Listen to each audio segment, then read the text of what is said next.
Hello and welcome to Cold Wars and Beyond, Part 8.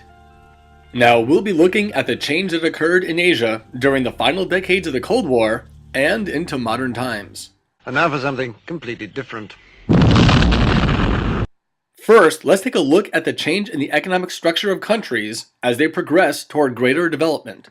So on the y-axis we see the percentage of the workforce, and on the x-axis we see the relative development of countries from least developed to most developed. Now, a high percentage of the workforce in a pre-industrial or less developed country would be involved in primary activities, but this percentage declines as we look toward the post-industrial or more developed countries. Secondary activities represent the highest percentage of the workforce in the industrialized states, or what are commonly referred to as the newly industrialized countries. The percentage of tertiary workers in the population follows almost an inverse path of the primary activities, increasing from pre-industrial to post-industrial states. Quaternary and quinary activities do exist in pre-industrial states, but sometimes at negligible levels. However, the numbers increase greatly as countries develop, where there is greater health, wealth, education, and specialization.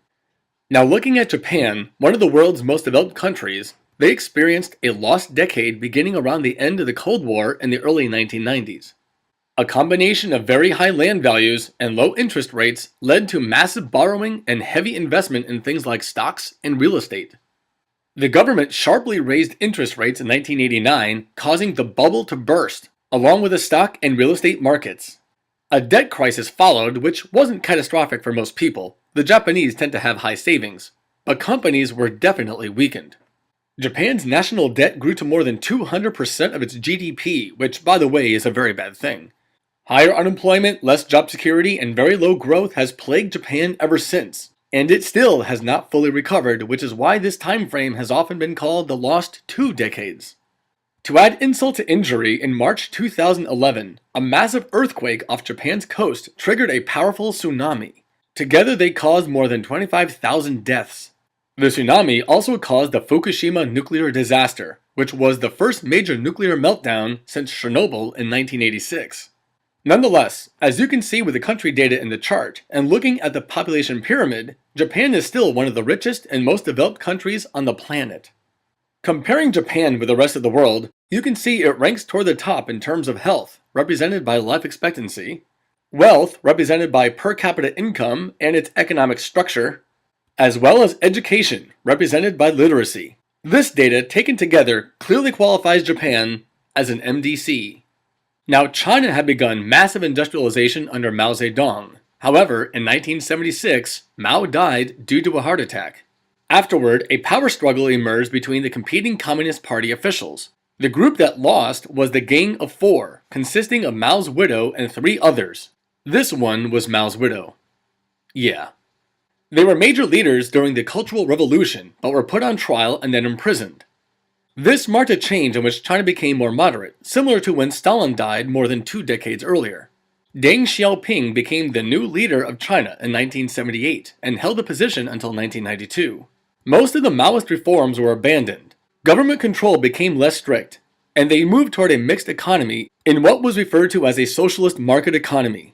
Starting in 1980, China established many specialized economic zones, mostly along the East Coast, to enact some capitalist reforms.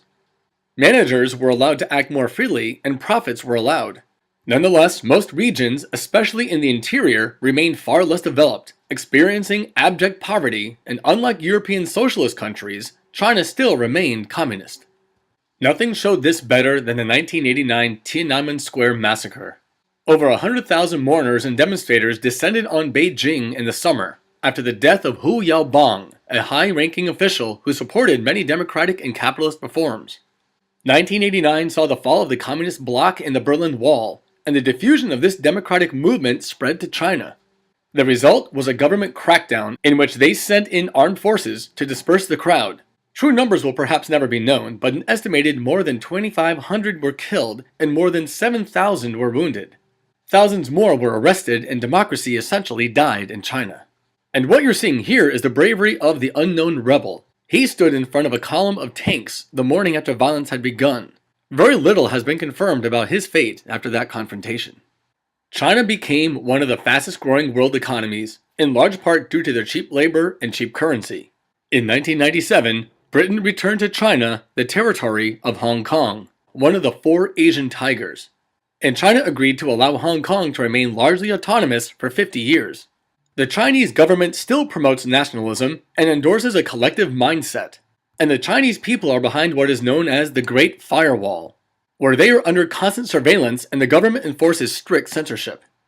And looking at China's country data, even though they are the world's second largest economy, their rankings in terms of individual health, wealth, and education categorizes China as an NIC.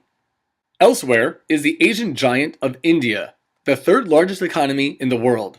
India's wealth expanded greatly in the 1990s when their socialist government reduced regulation and privatized many state-owned enterprises.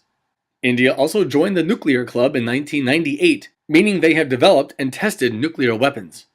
Now, their economy began to slow down in the early 2010s, and even though collectively India is one of the largest economic powers in the world, individually they rank toward the bottom third in terms of health, wealth, and education, qualifying India as an NIC.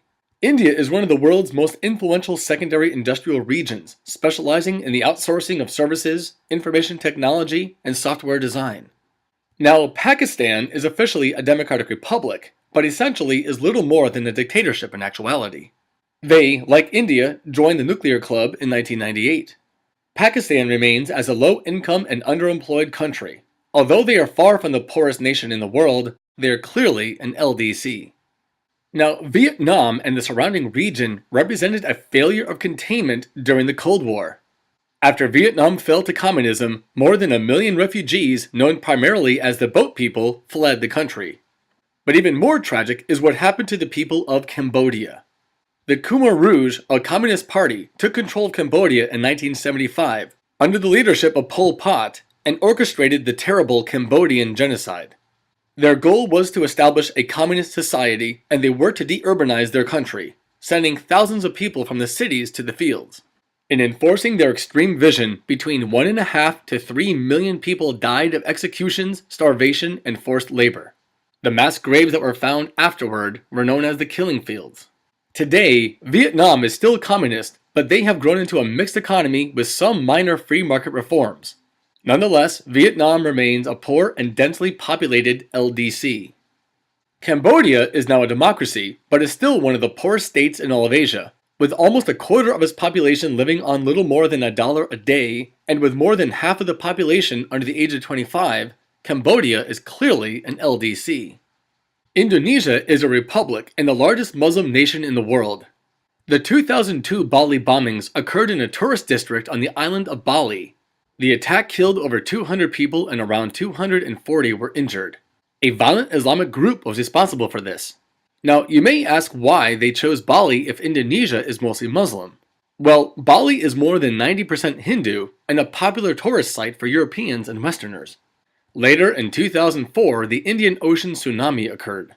A massive earthquake triggered off the coast of Sumatra, which is part of Indonesia. More than 230,000 people were killed in over 14 countries. The animation at the top shows how far the effects were felt.